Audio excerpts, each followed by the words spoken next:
I was going to give myself a nice, gentle flower reading. No, Kronos showed up. Kronos showed up, and he brought down great, powerful order magic. The kapuk tree is known in ancient Mayan civilization as branches touching up to the cosmos and bringing commands down to the earth from God. So Kronos had put some kind of boundary in the moon, in the moon magic. And we just had that big first super moon in January. I can't remember what day. 4/4 on the clock. Um, and that moon, there was a lot of magic in there and fuckery as always, right? But particularly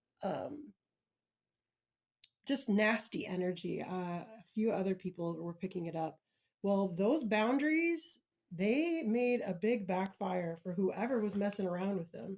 Even the nice flowers said so.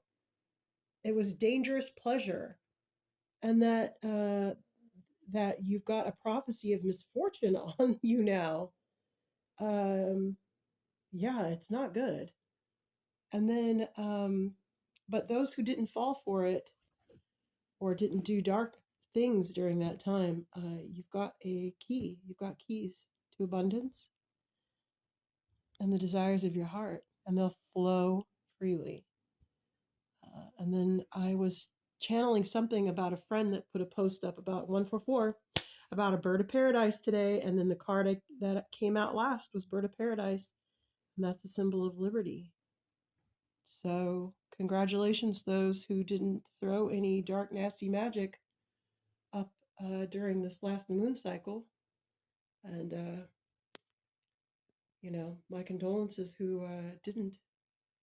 The only advice I could give is to repent, I guess, and seek your religion or your space where you meditate and, you know, good luck.